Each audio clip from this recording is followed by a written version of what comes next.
Coming live to you from St. Augustine Beach, Florida, it's time for RecruiterCast Live. In today's talent landscape, you need to be one step ahead of your competition, whether you're a recruiter, hiring manager, or candidate. Join Dave Webb, lifelong entrepreneur, big data expert, and staffing aficionado, as he chats with guests about everything recruiting. From entrepreneurial journeys to job descriptions to the tech that will make you land top talent, if you want to learn about the latest trends, this is the podcast for you. And now, here's your host, Dave Webb. Let's talk recruiting.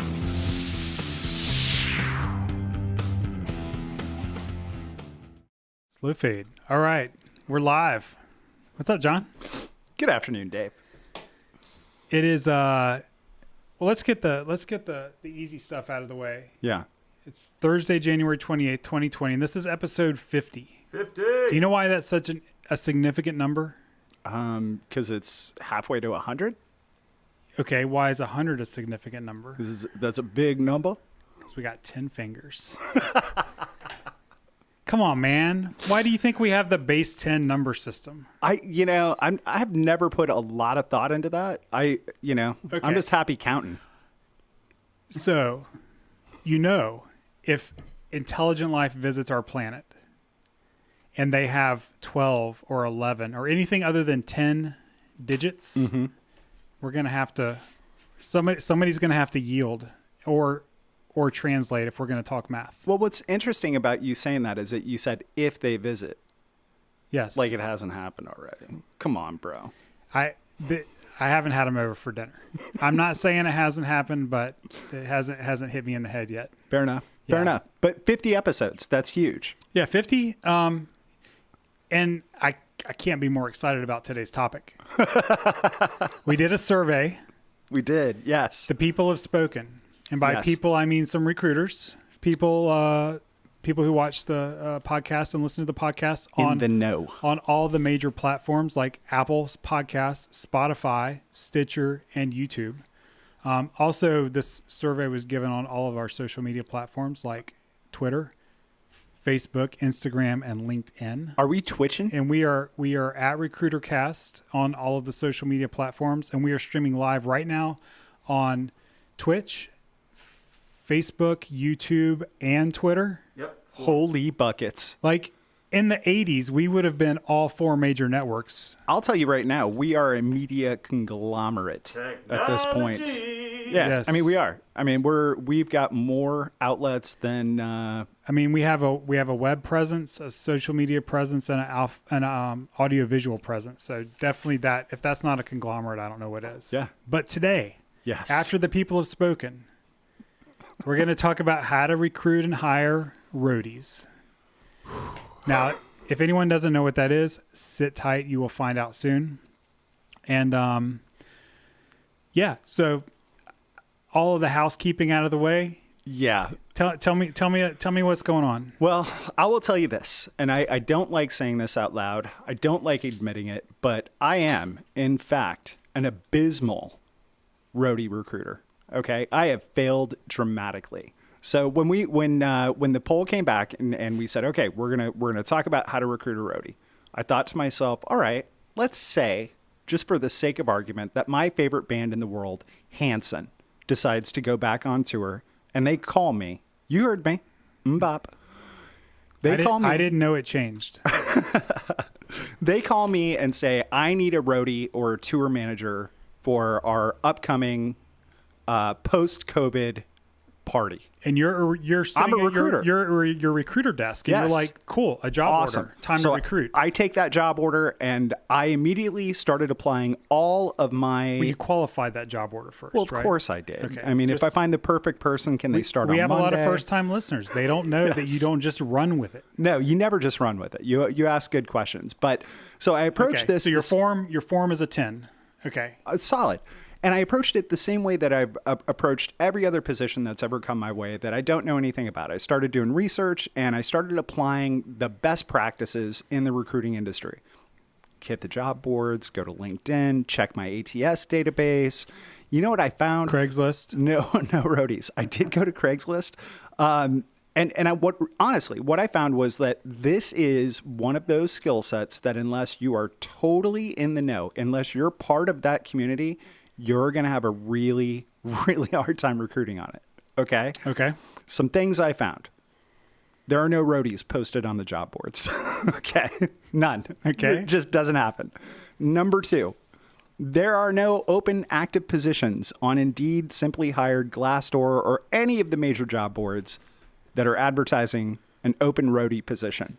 Okay. Now, we should say this is a position that's definitely affected by the pandemic. 100%. So yes. Were you able to tell if before 2020, if there were nothing in the last year. Nothing in the last year. Nothing in the last year. So you can see historical posts 100%. that are closed. You can go back. You can go back and see historically what's happened. You can even look for resume examples on some of the sites. Like if let's say you're a business analyst and you want to get a look at what other business analysts' resumes look like. That's up there. Right. No roadie resumes. Okay. No roadie resumes.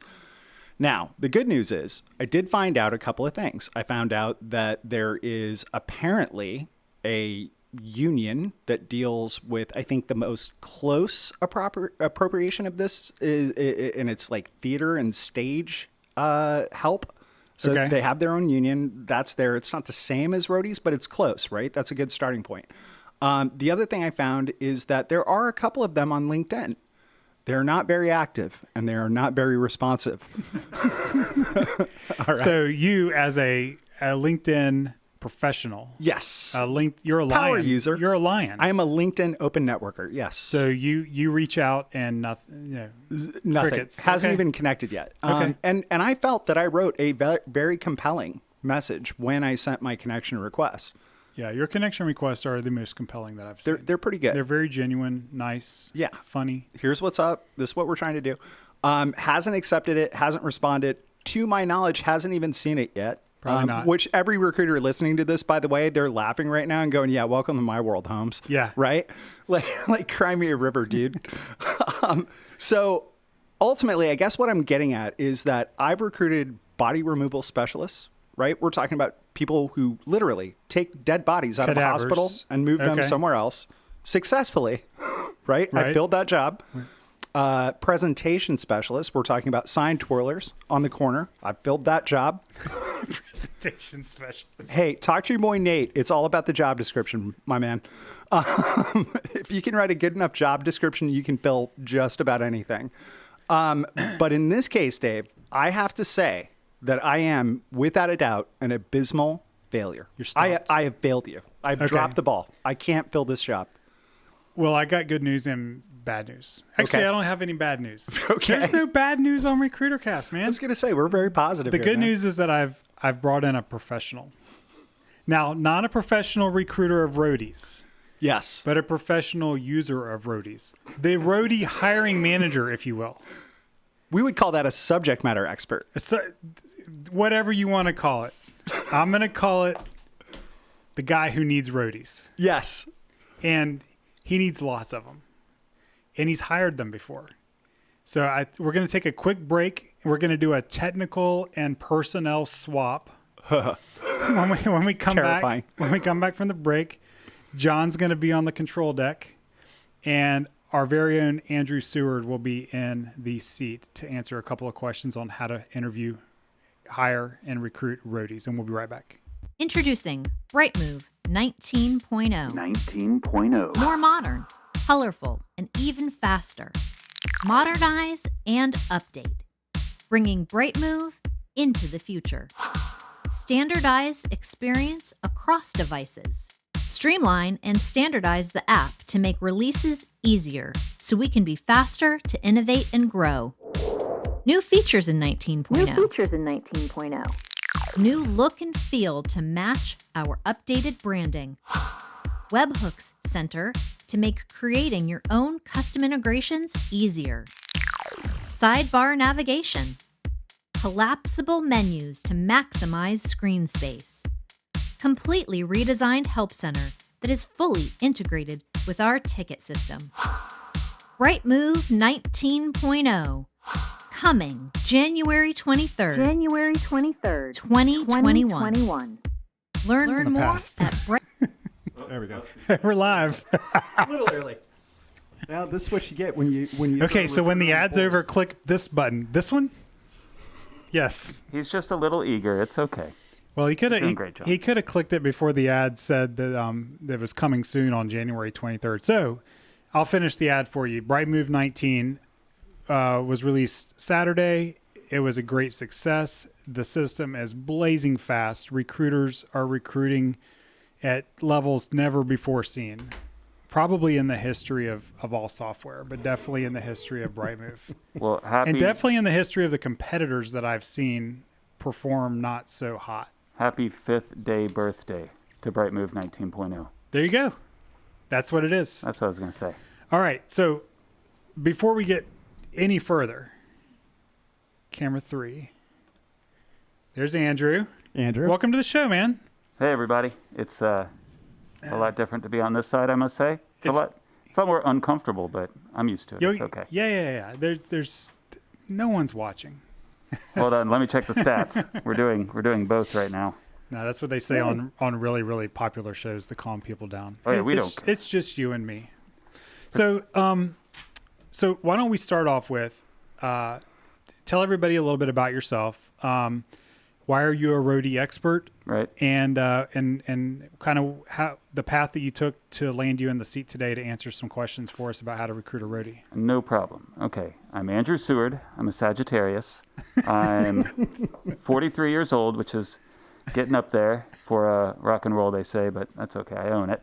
Oh, you're halfway there. I mean, the Stones are still doing it. If you just keep dressing like a child, people think you're a child. Anyways, I've been kind of touring around since I was 17. I went on my first tour. Okay. And if I start going everywhere, you just By the way, reel me back in, Tiger. Your mom is cool. She's if she lets you go on a tour when you're 17. That's a whole other subject of stuff you shouldn't let your kids do All right. now that you let them do in the 90s I mean, it's weird now because I could track my kid. If my kid was 18, like I'm going on tour, I'd be like, I know everywhere you're going to be. I got the 360 app. I know that you're consuming a Dr. Pepper in Las Cruces, New Mexico right now. There you go. A little too far, but you know what I mean. Yeah. It was a different time. I'm not waxing nostalgia, but it was a different time that my parents just let me go to like California when I was 19 with no cell phone or anything like that. And, okay. And I wasn't even with anyone trustworthy. You know what I mean? There was no like adult watching out. It was just a bunch of 19 to 17-year-olds. Anyways, so I've been in the business professionally since I would say about age 25. So I'm going on 2 decades. And before that, I actually have a degree in music business from Middle Tennessee State University. Okay. It's a real degree. You saw it on my resume when I got this job. It is verified. I'm glad you didn't check my GPA. Just that you got the degree, right? So I've been in this world a lot, and I think I know the ins and outs pretty well. Okay. There's always going to be degrees of people. And to start out real quick, when we say roadies, we're trying not to blanket everything into one category. Roadies is a very broad term that roadies probably don't like being called. Well, so that's my first question. Okay. Is that the correct term? Like, is it slang? Is it insulting? Or is it like a term of endearment? Is it a badge of honor? To me, I don't think it's any of them. And let's put it this way. Before I was touring, well, no, I'd been on tour. This is a long, convoluted history, by the way. But I was in Europe one time. My parents were living there, and for some reason they let me just go on tour with a band through Eastern Europe. I was probably 20 maybe. So I had one pair of pants and a jacket, and I showed up at this place in Münster, Germany with this hardcore band from Wisconsin who I kind of knew. They're like, yeah, just get in the van, come with us. We're going to Budapest, we're going to Prague, all these places. I'm like, okay, I don't have any money or clothes. Like, it'll be fine. Okay. So did you become the roadie? I was the roadie. Okay. And I found no offense to that. Maybe we should just step back and just define what is a roadie. Okay. Okay. And I know that you plan on kind of breaking it down in a couple of categories, but to the common person who thinks it's a blanket term for someone who assists with the touring of a band, what exactly does someone do? I would say the general role of a roadie is helper, mover, shaker. It's not going into, when you go into a specialty like a guitar tech or a bass tech or a drum tech, that person knows the ins and outs of your instruments and your gear. They know how to change your strings. They know how to condition your fretboard. They know how to make sure everything's up and running for the show and nothing breaks. They're your insurance policy. Right. Playing, break a string, look over at your guitar tech. And, people have it down to a science where the person will literally throw them the guitar. It's also part of the show. Right. They'll catch it, play, seamless. I would say a roadie is someone who kind of is a general helper. Okay. And that's not meant to be offensive, but someone who is really good at Tetris. We call packing the back of the trailer, the back of the truck, whatever you're touring in. Okay. You do the Tetris because a lot of things come in road cases, which are square, mostly. Should be square, depending on size and radius and everything. But you get your pack, you flip them up, you get it like weight has to be distrode evenly if you're in a trailer with a bus. Lots of things. And general helper. And if any roadies are watching, I'm going to catch hell. We're the most important. No. Right. If you have... They're the 12th man. Yeah. Right? If you have a great roadie, your day is going to be great. But also remember, let's take another step back. I come from this like do-it-yourself punk rock world where everyone started as equals. Everyone hopefully stays as equals. It's a team mentality where, cases are coming in. Oh, there was no budget for crew from the venue, which we'll go into the union stuff that John was talking about earlier. There was just no budget for it. This is like you're playing a Monday night in Toledo. No offense to Toledo. And there's just no money. You need to make money to pay for gasoline and to pay your roadie or guitar tech. So you cut stuff off the budget.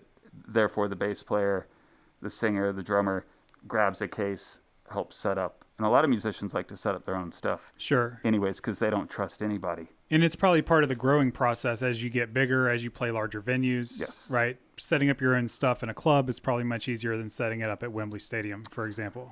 Actually, I would say it's easier at Wembley Stadium. Okay. Because you have so much space and you have like a dedicated area and there's so many people helping. A club is where you really kind of earn your stripes in a sense because you're dealing with no space, a promoter who doesn't like you, opening, another band who's like a rival to, not a rival, but it can get ugly. When you get to that point, the upper echelon, I think it's easier in the fact of you have people that you trust working for you, which rolls kind of into this recruiting subject. Okay, so they're like a general jack of all trades. They unpack, they set up, they keep things running, they keep the show going, and then long after everyone's done performing, they're breaking down, packing, repeat.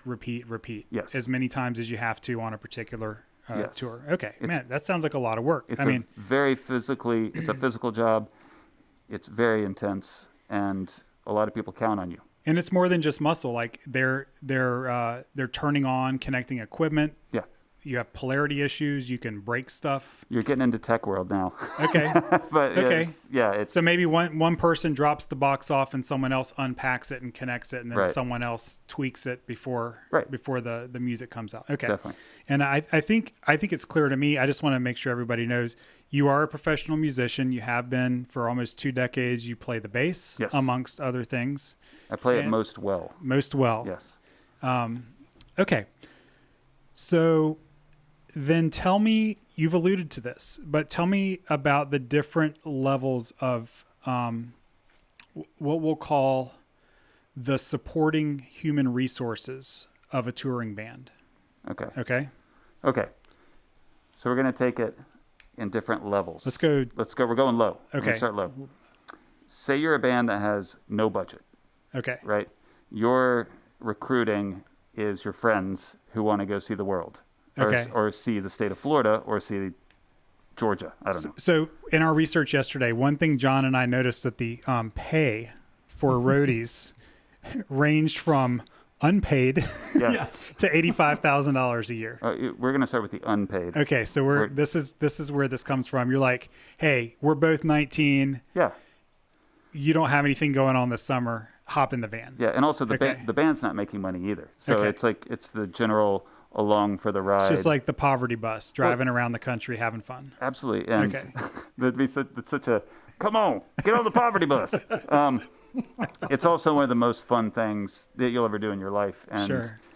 The adventure of it, I don't want to call it like a modern day kind of a 19, Huck Finn kind of style stuff, but it is. You're seeing America, you're seeing the world. And once again, I would like to say that I didn't say this before, I feel so privileged to be able to do this without a cell phone. Do you know what I mean? Like, oh, yeah. I remember contactless days of being out in the middle of the desert, being like, oh, we could die right now and nobody would know for like a week. That's not a positive thing. Right. And I also have a lovely wife and child, which I want to be in contact with. So right. Just afford me that nostalgia. Sure. Yeah. Everyone here remembers who has a quarter. I need to call somebody. Yeah. Yeah. Totally. Yeah. Being in Europe and trying to find an internet cafe and a phone card, and you buy a $20 card.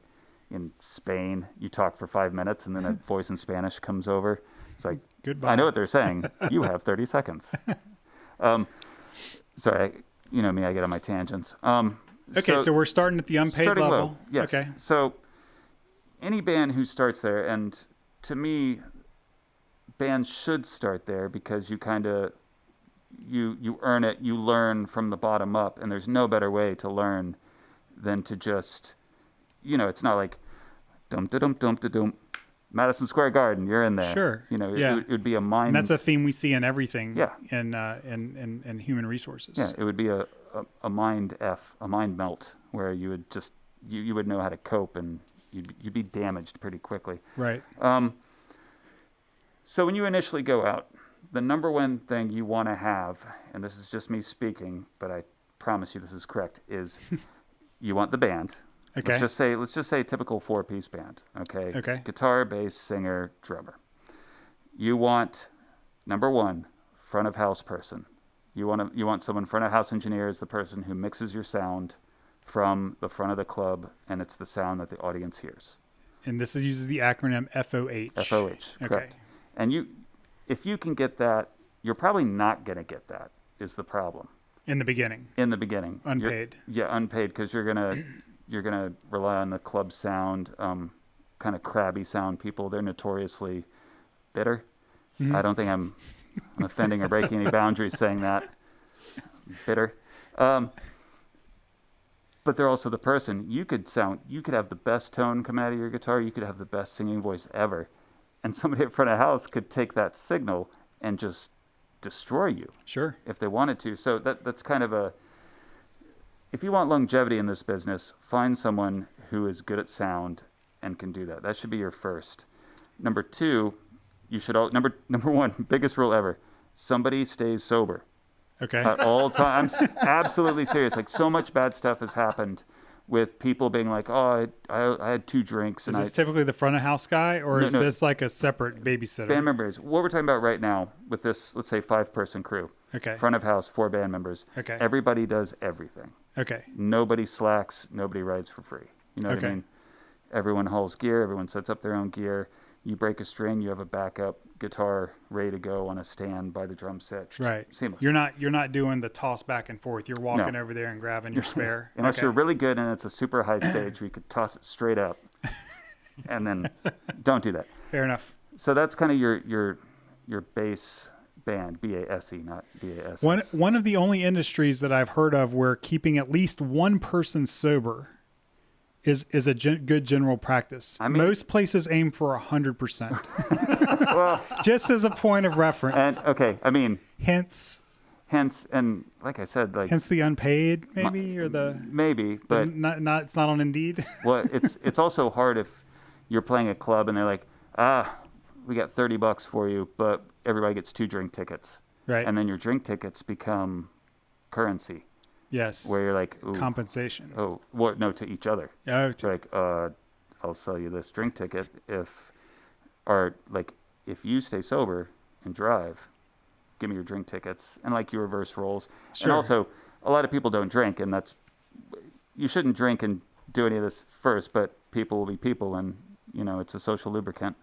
I'm going off the deep end here with alcohol now. 5-person crew. Okay. That's how I would handle it from the get-go. But normally, you would not have a front of house person. You would have your friend, and your friend is the roadie. Okay. Because they start off with, oh, yeah, move that. Help us move this. You're helping us. You trust them. They're not going to like run off with all your stuff in the middle of the night. I mean, there are stories, but yes, you should trust them. Yeah, ideally. Okay. And this will lead in later to where hiring a roadie or tech person from a website where you don't know them or have a referral from someone you trust sounds like the most dangerous game in the world to me. Okay. At any level. And I think there's lots of things we're doing today that would have sounded really dangerous 20 years ago. Yeah. Like having a stranger bring your groceries to you from the grocery store. Right. Right? Or instead of staying in a hotel, just sleeping in some stranger's spare bedroom to save $20. So definitely the world's changed. Or not having $20. Yeah. Yeah. There's some stuff. How long is this podcast? we have No, I know. It's long form if we need it to be, but we technically have about 30 minutes left. Okay, so I think we all get the idea of the roadie. Now I imagine once we move up a level, that means you're hiring at least you have at least 2 people, and then you're kind of doing a division of labor, which is what we see in tech startups. Like as the CEO, I used to be the only employee of Brightmove. Right. I did everything. And now we have lots of people, and the same stuff is still being done. It's just kind of more evenly distributed and scalable. So the next level up is a tech. Is that correct? Yeah. So number one, we should get into the transportation, because transportation is key. And This goes back to the person being sober. Say you start out. I knew a band who's pretty popular right now, and they were touring around in their parents' Honda Odyssey minivan. Just the 4 of them, no roadie, no anything. They would try to get a friend at a show, or someone pay them $20 to sell merch for them while they're on stage. Could that person steal all their merch? Yeah, but you have to have some trust in this business. So that's a van. Let's say minivan, van, take out the back seats. You can put the gear in there. Maybe you have a little 4x7 single axle trailer, something like that. So the next level, I would say, would be a van that just carries people with maybe like a 7x14 double axle trailer. And now we're starting to get up there. I'd say that's the next level. And by the way, this is all my personal experience. Somebody out there is going to be like, what the hell? Which cannot be refuted. This actually happened. This is the reality for at least one band out there. That's right. I didn't. Okay. I got that. So, John, you're doing great, by the way. Yes. Might I say? I can see the lights. My phone's not blowing up. Going. You haven't been streaming. Why aren't you guys streaming today? I can see people. I can actually also see if people are asking any questions. They're not. Okay. All right. So you got it. So then you hire someone who knows how to successfully drive a pretty decently loaded up trailer. Yes. Without driving off the road or getting you from point A to point B safely. The way we would do it is, I knew how to drive very well with it. Our singer knew how to drive with it. There were a couple. You have your trusted people, and also it's not, I don't think it's really a control thing, but I guess it is. I like being in control of the thing that could kill me. Sure. Because I fully trust my driving skills, and I trusted maybe 2 other people completely, where I could go sleep in a back bench seat. Okay. So everybody, we are at van, bigger trailer. Right now. And this could also be broken down into van, rented Penske truck. Okay. Right. So you're into 2 vehicles now. Basically, we've reached the point where there's enough room to sleep without sitting straight up. Right. There's maybe 2 open bench seats in the back. We can break down the math later. So let's go. 4 people in the band, front of house, merch person, roadie. Okay. So that's 8 right now. Okay. And we also need to talk about double dipping, because somebody has to advance all these shows, because you're actually starting to deal with contracts now. Okay. And advancing with the club, which is typically 2 weeks ahead of time. But so do you have a manager at this point, or are you still is someone in the band also managing all of this stuff still? It could be, but it could be a mixture. So I know a lot of bands that did not have a manager, some that did. And don't get me started. And you were kind of the manager for a lot of things, weren't you? No. We had a tour manager. I really cut my teeth in production years later in 2014 at the St. Augustine Amphitheater, running production for big 4,000 people shows with semi-trucks and all that. And I learned being in a punk band was like the basis for my knowledge of all that. And then it rolled into this bigger world where I was like, oh my God, this is so specialized that this person just does that. Right. That's amazing. Because I was used to the world. Because you guys had big acts come through that had these 20 or 30. I mean, how many people on a staff? The biggest show I did during my tenure there as a production coordinator was Brad Paisley. And it was 11 semi-trucks, 11 buses. And I don't know if anybody who's from the area has been in the back of the St. Augustine Amphitheater. I was going to say, where did all that stuff park? I wish I still had. On my computer at home, I have my my map. Okay. That I got the scale of the 53-foot long semi-truck, and I would put them in like a Tetris, like 2 down the back alley, right? 2 at the dock. You got to switch out, go to the front. Okay, we need to kill the parking in the front. Do not sell too many parking spots up front because I have to dump 6 semis back there. It's that's not something you advance 2 weeks in advance in my book. That's something you're thinking about for months because what's the great analogy? You're taking something large and squeezing it into something small, which we could be getting into bad territory here. But I'm just saying, like, it's you got to really think about it. It's logistics. Okay. It's all logistics. All right. Totally off subject from where we were. So are we at techs yet? Yeah, we can get to some techs. So I'd say the next level of you have a front of house. Once again, everyone's still working, right? Everyone's still doing their thing. Front of house, merch, roadie, band, tour manager. And a lot of times, if you can find somebody who's great, they start double dipping. Front of house is also tour manager. Or the driver can sell merchandise while they're not driving. Exactly. Okay. Yeah, everyone, it's very rare that people just play one role at this level because it wouldn't be cost effective, and it also would piss everybody off. Sure. No, they'd be like, that's all you do? There's so many parallels here to small businesses. Oh yeah. And which is what you are. You are a small business. Absolutely. You guys are traveling around selling your goods. Yeah. Selling our wares, our rock and or roll.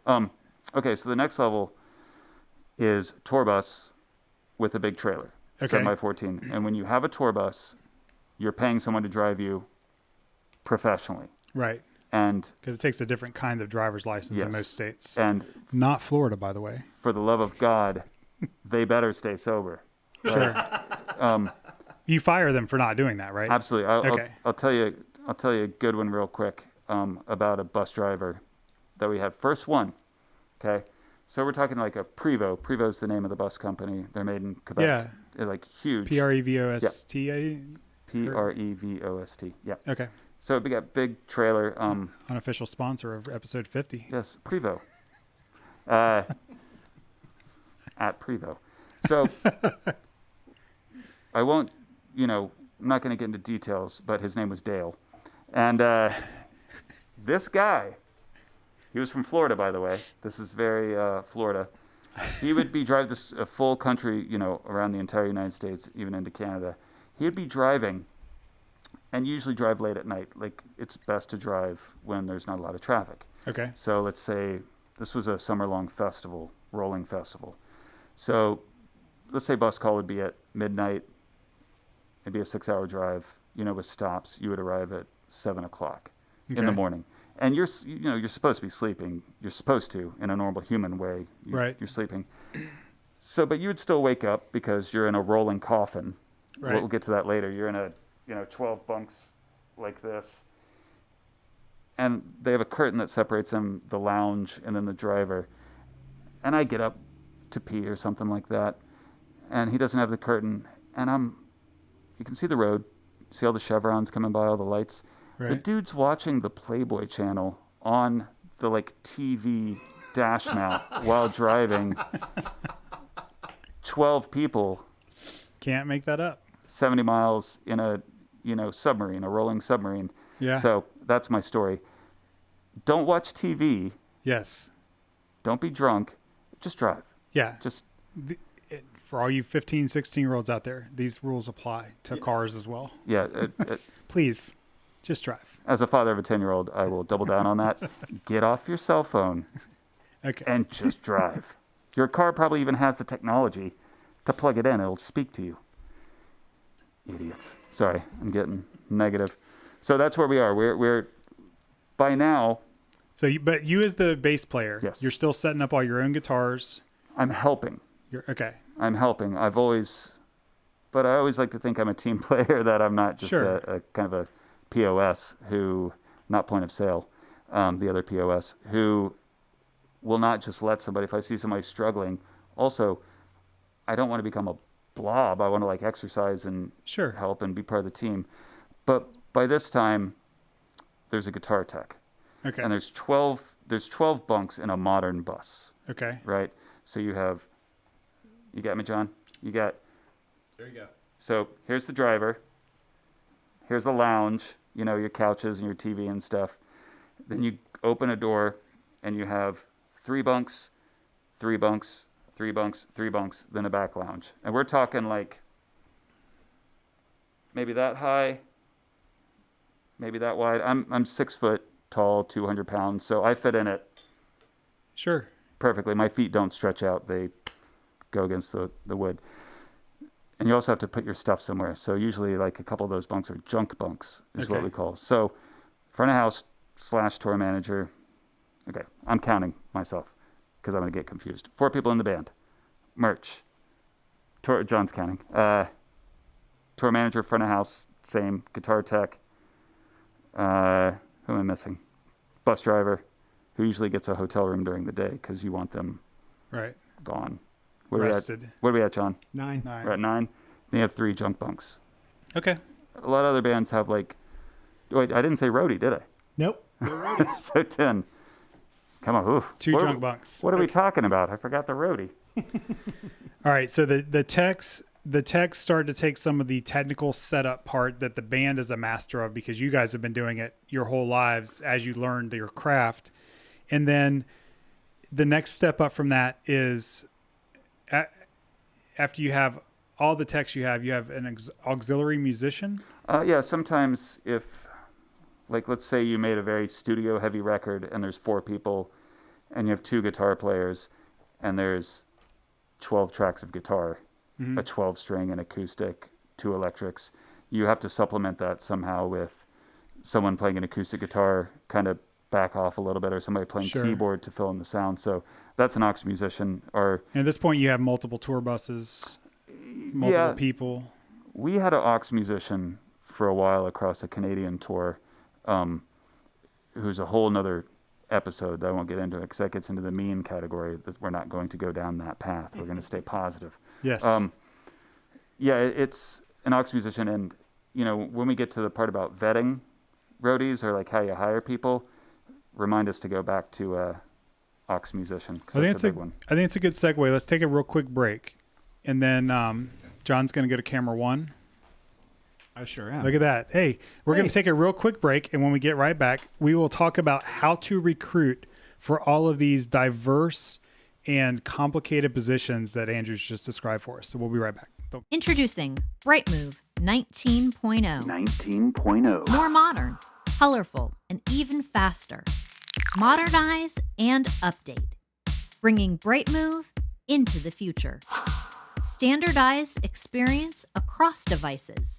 Streamline and standardize the app to make releases easier so we can be faster to innovate and grow.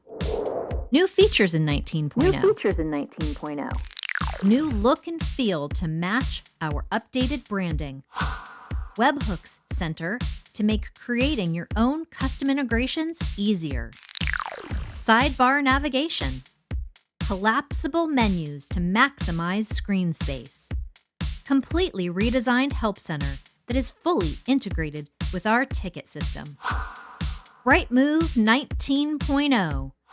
Coming January 23rd, 2021. Learn more at brightmove.com. We're back. All right, we're back. Introducing Brightmove 19.0. Right, Era.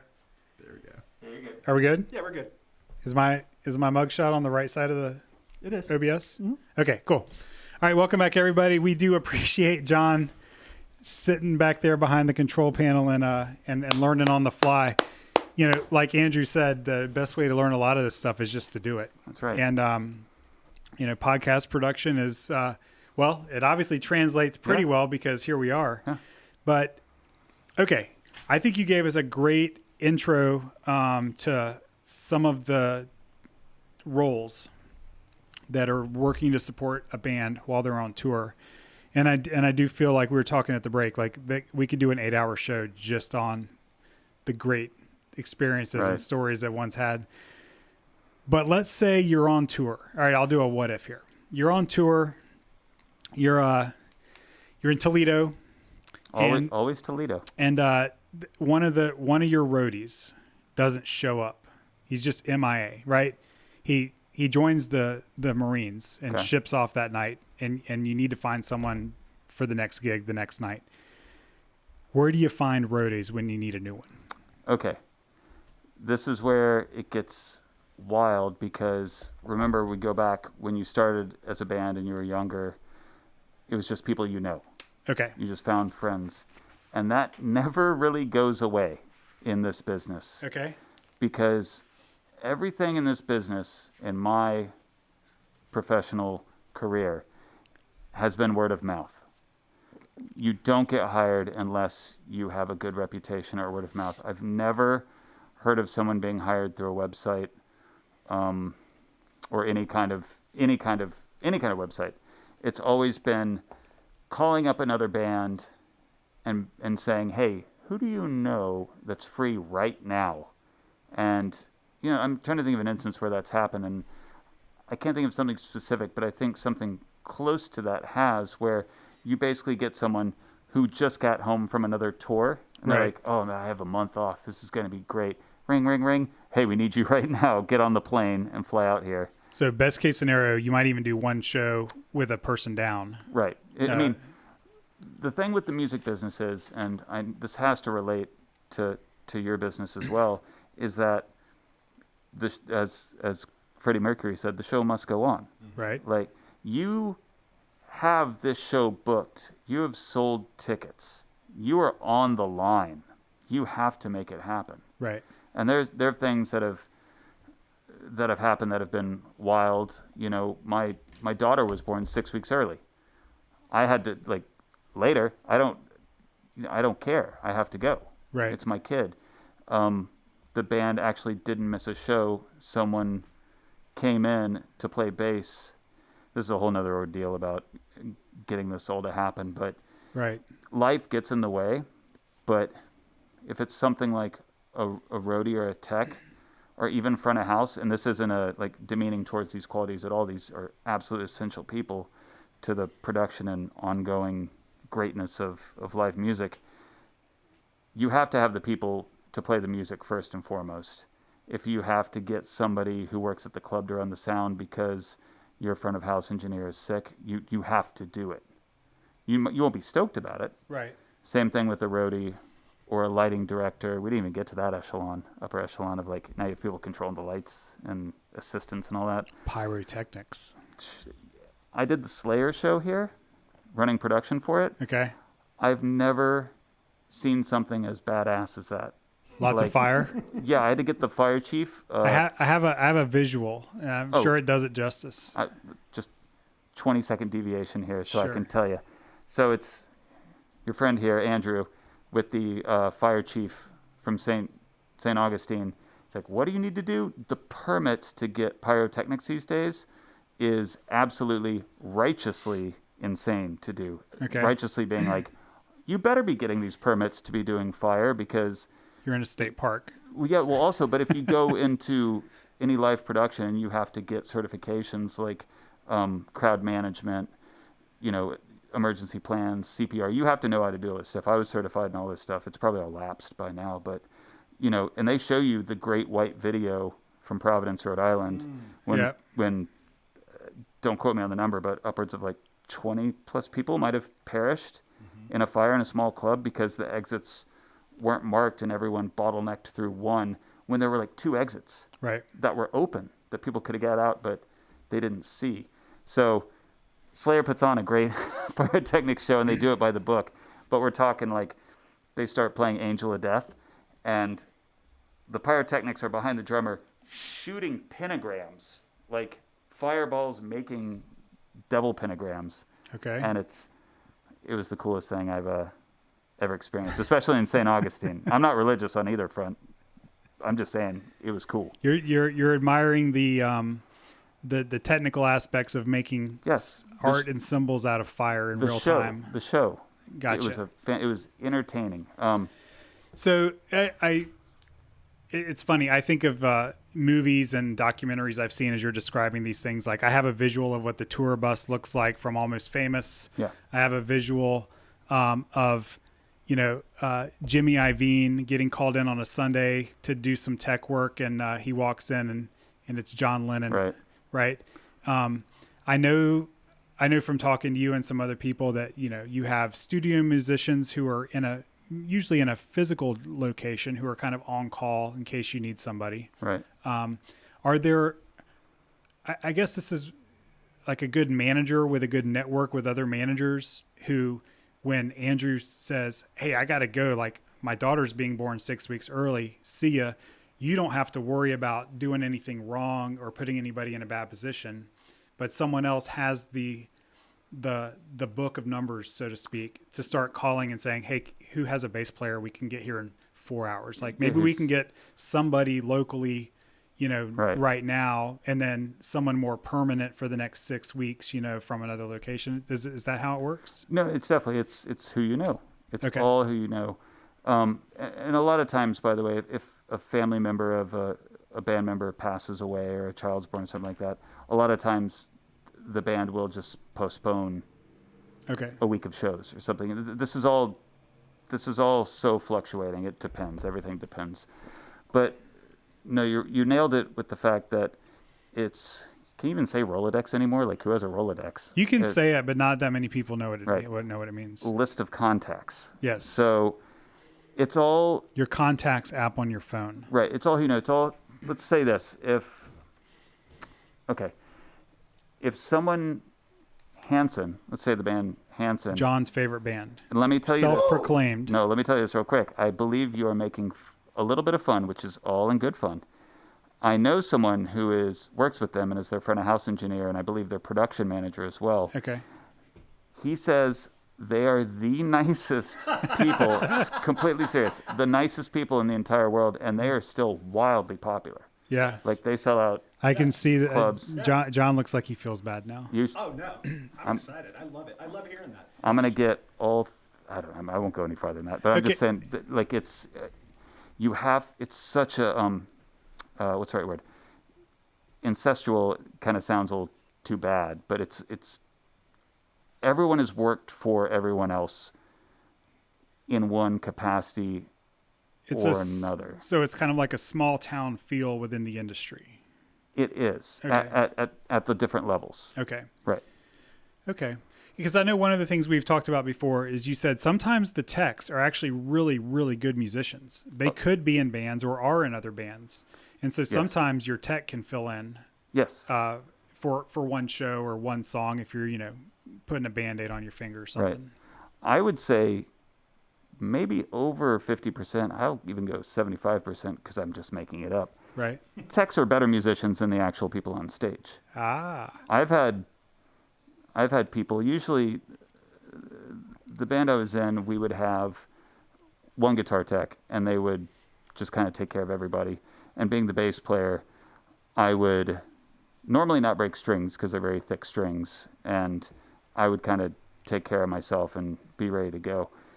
But yeah, they'd be line checking my bass and playing like some crazy Cliff Burton Metallica riff. I'm like, man, he's better than me. I should practice more.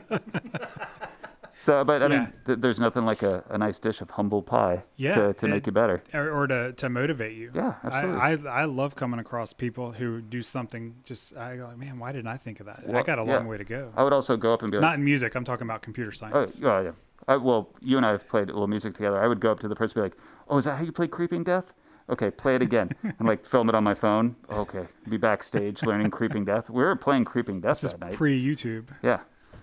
No, this is still current. Like, well, if I have bad internet, I can still have this video. Yeah, that's true. Okay, so on the recruiting front, I'm just going to try to sum this up because there's a couple more little areas that I want to talk about. It's all word of mouth for the most part. No one's going to hire someone they don't trust or that doesn't have some kind of trusting reference because, you're talking about your livelihood, very expensive equipment, not a whole lot of room for error. Also, proximity is a huge one. Okay. Like, when you hired me last October, 2 Octobers ago, right?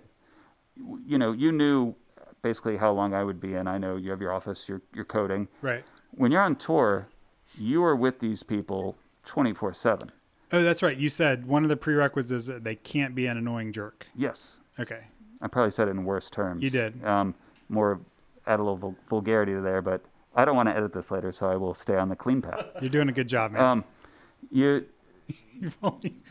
can't, like, 50% of the job is you can't be a sucky person. Yeah. Like you got to be a cool person to be around, like just like a team player. Right. It's like I know someone just tuning in is like, oh, he's describing just a regular office job. Like, no, it's for everything. Like, you have to be able to work well with others. You have to be able to play nicely, be respectful. These are all the things you're speaking of, right? You have no retreat. There's no retreat.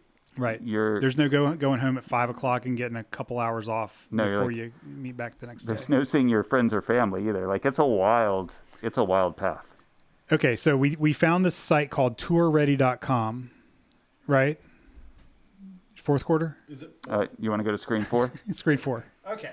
So and I just want to say I'm not endorsing or I'm not speaking positively or negatively about the site. This is one John and I found in our research.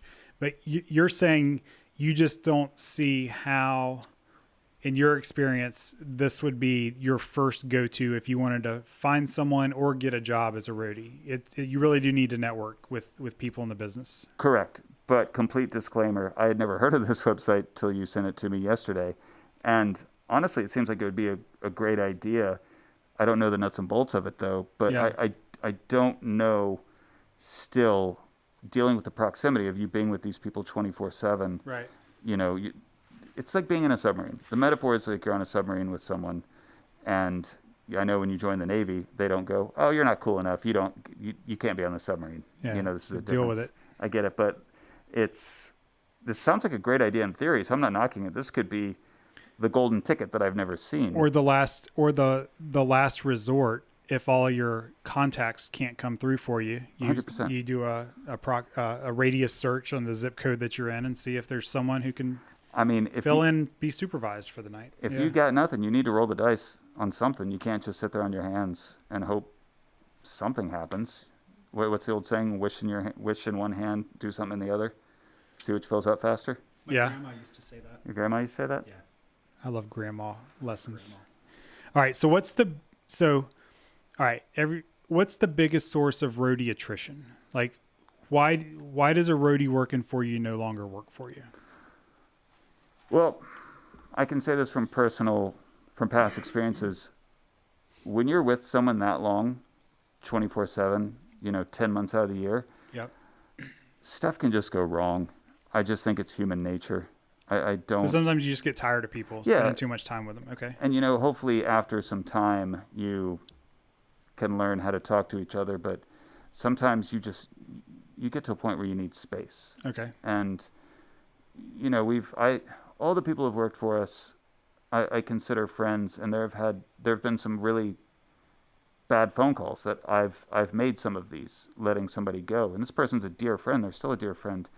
But it's the kind of thing where I didn't think that they needed to be on tour, or we didn't think they needed to be on tour because we didn't think it was healthy for them. And that's a very bravado call to think you have the authority to do that. But sometimes you see stuff, and I'm talking some dark stuff here, Dave. Like, friends of friends dying. We've had crew members pass away. Like it's like life, though. So they're saying the show must go on, and you're like, no, really, take some time off and take care of yourself. The show will go on. Here's the other thing. This is a huge one, and this is such a ego. People can't take it sometimes. The show will go on, pretty much unless you're the lead singer. And I say that as a bass player, as part of the rhythm section, and I say that with a huge scoop of humility. Sure. But it's true, and it's not. I'm not knocking the singer for any of that. I'm just saying that people need to do their own thing sometimes, and human emotion. This can apply to any job. This could apply to working a desk job. Maybe not as intense, where the person quits. You're like, I'm never going to see them again. Later. I don't know. I started going off there. Okay, and then you mentioned that also poaching is a big problem. Explain to everybody what poaching roadies is. Okay, it's not a cooking technique. It's not a cooking technique. If someone in this business, reputation is everything. Okay, your work ethic leads into your reputation. Your ability to get along with people. If you are a wanted, in a good way, roadie or guitar tech, you're just a great guitar tech. No one's ever had a problem with the guitar. Word is going to spread so quickly how good you are that someone with more money and more budget and more production is going to come in and say, we'll pay you and we'll keep you on retainer. Retainer, by the way, is where, say, a larger band, say Bruce Springsteen, his guitar tech, I don't know Bruce Springsteen's business, but I'm going to go out there on a limb and say this is someone true. Of the magnitude that plays shows and venues the size of Bruce Springsteen. Yes. His guitar tech gets paid to be his guitar tech. Right. When Bruce isn't on tour, I don't think that tech goes out with other people. So it's more like a salaried position. You're on call 24/7 to this person. That makes sense. And the pay is probably fabulous. Sure. Yeah. How that's fabulous? Because I don't know the monetary number. It's not my business, of course, but let's just say that nobody's going to poach somebody off the boss. If somebody, if we go that level of like a single tour bus or a van and a trailer, and you have some up and coming, like just spitfire of a person who's just a complete wizard fixing guitars, amps, stuff like that, the next echelon of band will be like, whoop. So, and then the echelon above that will go, whoop. Okay, so two quick questions on that. Yeah. Do the bands that draw the biggest crowds then have the best talent? No, I would say not necessarily. I mean, I'm also saying this in a general way where there's some mystical being where like everyone knows how good that person is. I'm just saying that like reputation gets out there, and sometimes these roadies or techs are diehard with the band, let's say the up and coming band, and they'll be like, if I stay with this up and coming band and I have the faith that this band will turn into the next Killers or Bruce Springsteen or Taylor Swift size band, then I will be basically like one of the most integral people in the band, and I'll have grown with them through all these things, and money can't buy that. Okay. So musical taste aside. Right. What is the top echelon band that a roadie would aspire to work for? Oh, I would say someone along the lines of Springsteen, or the Rolling Stones, like being Charlie Watts drum tech. Are those bands still drawing the biggest crowds? Like they're selling out stadiums whenever they want to do a show, pretty much. Yes, I mean the Rolling Stones. Once again, it's so weird talking about this during the time of COVID because there's nothing. Like that's my next question, so don't go there just yet. I'm not going there. Let's stay on a happy note. And once again, I don't know Charlie Watts. I don't know any of the Rolling Stones. I don't know their situation.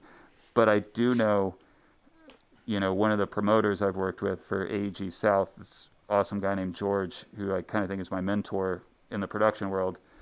He did like some of the Rolling Stones stadium tours in the Southeast. I think he did Raleigh, and he might have done one in Georgia. I know he did Raleigh, but Dave, we're talking about the production where you're bringing cranes. Like you have to break down a crane and bring it in pieces through the tunnel of a football stadium because you can't just drive a crane through. It has to come in pieces. All this stuff that when someone goes to the show and they're drinking a beer or whatever and they're watching them play Satisfaction, they don't think about that stuff. Not at all. Yeah. How do you think that 12-story jumbo screen got up there? Right. Like it takes, and it wasn't here 24 hours ago. Yeah, and it's going to be gone 12 hours from now. Like, yeah. And it takes an army to do these style shows, and it's a really cool thing to watch. And logistically, it seems like a nightmare, but when you have specialized people who know what they're doing in every department, it's like a symphony. It's almost like an ant colony. Yeah. Like everyone doing such a small amount of work, but the result is this just unfathomable set. Yeah, an event. Right? No, it's crazy. Like if you go to any show, like the local union in Jacksonville is IATSE 115, and they're the stagehand union, which is that's your union, that's John. Yeah, we're right there. So we, at the St. Augustine Amphitheater, we use union labor. At the Coliseum, they use union labor. Florida Theater, same thing. And the union, I'm not going to go on a pro-union thing, but these people hanging 2-ton motors from the rafters above John's head, you want to make sure that's pinned in correctly. Sure. These people are trained. You don't scab out. Right. Scab is the term for when you have someone who you just kind of pull off the street. There's no licensing, no qualifications, and it's super dangerous. And I think this is when they're not called really roadies anymore. Yeah. We're talking about stagehands, engineers, right? Yes. Or that's a whole nother subject too, because you have stagehands and the people who fly up in the steel, climb up, they're harnessed in, they do everything at the Coliseum. They're called riggers. Okay. And you'll have a head electrician, you'll have your steward, who's basically the manager of the whole crew. People put on different vests and go, you're on lights, you're on sound. It's crazy. People do not think about this stuff when they go see a show.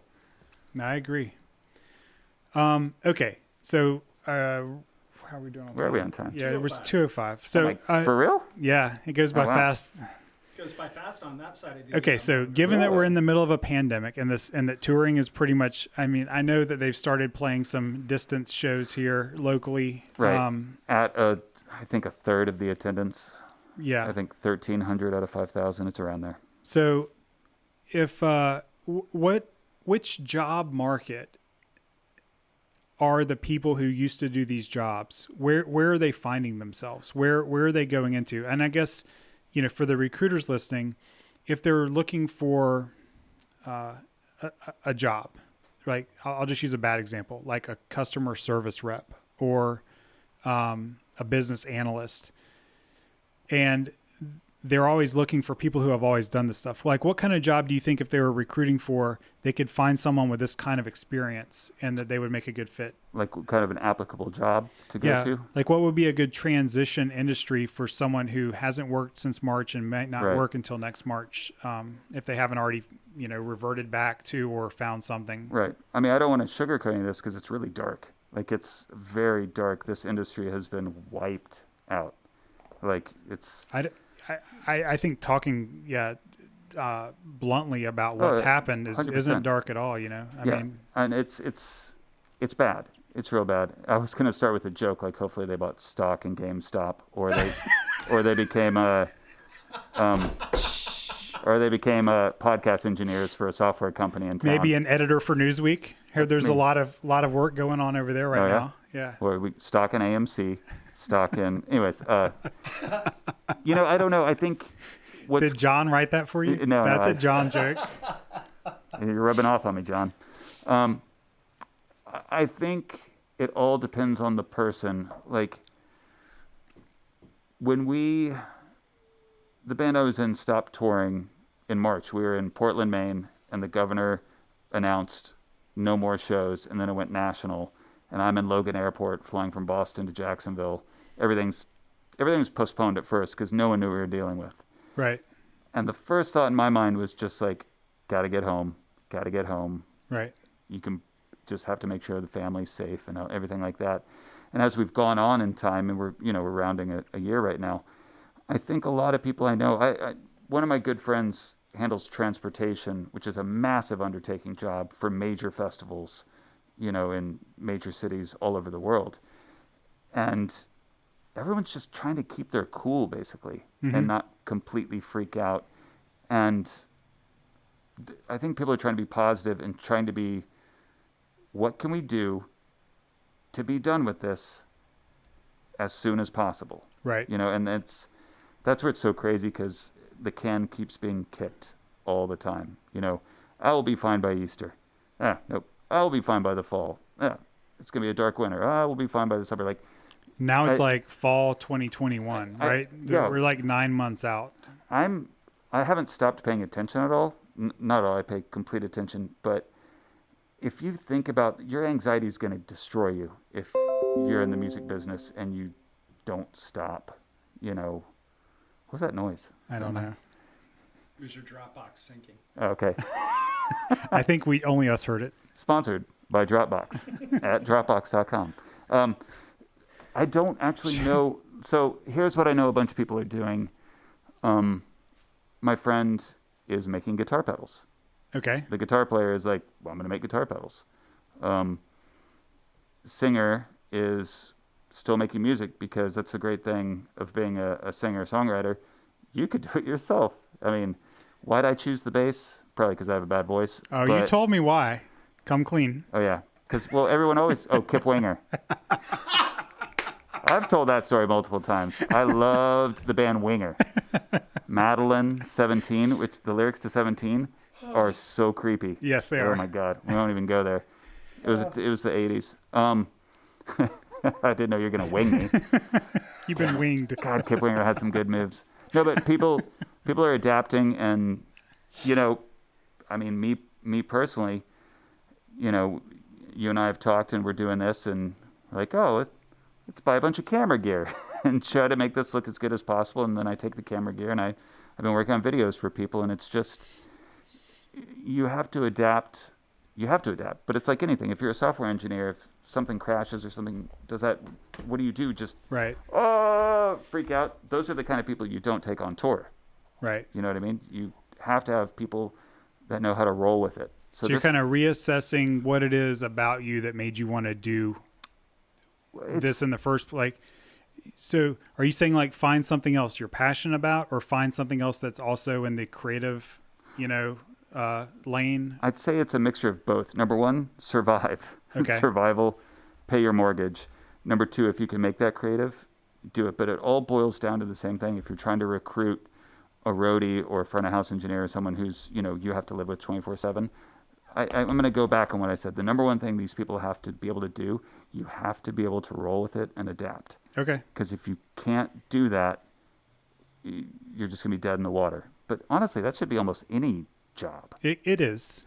I mean, until you get like big corporate where people can literally hide in the cracks, hide in the cubicles, and just draw their salary. I mean, the best example is Office Space, and TPS reports. They're getting stuck in the basement. Like, Milton. I fixed the glitch. Yeah. Well, Milton's still on the payroll. Or no, he wasn't. I can't remember. I haven't got my paycheck yet. Yes. Yeah, exactly. He wasn't. Where's my stapler? So, okay. I mean, I think I think that puts it in perspective, and a lot of people are surviving. And you kind of said everyone's kind of just keeping a calm head, and I've thought about this a lot. Like, what else can anyone do? Right. Hopefully keeping a calm head. Right. And that's where, I mean, we've lost a lot of people. There've been people who have committed suicide. Okay. And I know that applies to every industry, but any hard hit industry, or just any mental health in general. But it's, I don't know, I guess not to get all philosophical on you, but just try to put good out into the world, and don't let the anxiety get you. Like, take the things that are good around you. Like, I love my wife. I love my child. Like, I'm trying to treat this, and I think I am, as a positive. It's almost the opposite thing, where I love them so much, I don't really want to go out. anymore. There. Like, yeah. You talk about the Mondays in Toledo. Once again, I lived in Toledo for a month, so that's why that's my like base. Go Mud Hens. But actually, like, Toledo is a great place. I'm just using that as hell, you can use where I grew up, Huntsville. Okay. Like a Monday in Huntsville. Oh, great. It doesn't have the same ring to it as a Friday in Tampa, a Friday in New York City. But sometimes those could be your like best shows you've ever played. So having a child growing up, spending time with your wife, who you've been in a band since you guys been married, it's a positive thing because you're getting to kind of do a lot of things that you normally wouldn't be able to do. I was fixing my garage before I came in to set all this stuff up. Your backyard looks great. Thank you. Thank you. You're such a domesticated punk rocker. I love it. I love it. All right. Well, don't worry. No one's gonna ding your reputation. Yeah. For being on RecruiterCast today. There's no reputation to be dinged. All right. Well, look, man, I really appreciate you answering all of our questions. I feel like there has to be a follow-up episode to this. So everyone listening and watching, please ask questions and let us know if you'd like us to go deeper in any aspect of the music or the entertainment business. If there's something that Andrew's doesn't have a lot of experience with, there's a lot of people around here that we can actually get in the studio to answer those questions for you. So don't forget to subscribe and follow us on YouTube, Facebook, Spotify, Stitcher, Apple, Twitter, Instagram, LinkedIn, so many. Twitch. I got it written on the board that we're running out of whiteboard space, but we appreciate you spending your time with us today, and we do realize that we've learned is this is an industry that doesn't really have a lot of need for professional recruiters. But now we all know that, and now we know why. And maybe there's other industries like that, and maybe we'll help you not spin your tires recruiting for something at some point. Sometimes, sometimes saying no is like the most profitable thing you can do when a proposition comes your way. That website you showed me could be great. Right. Like, I'm going to check it out. Nobody's touring, but right. 0 jobs found, unfortunately. Like, how do you recruit for a job? John did look, and like as he kind of kicked off with. So yeah. All right, cool.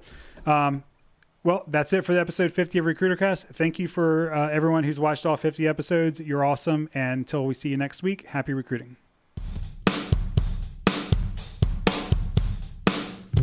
You're listening to RecruiterCast Live.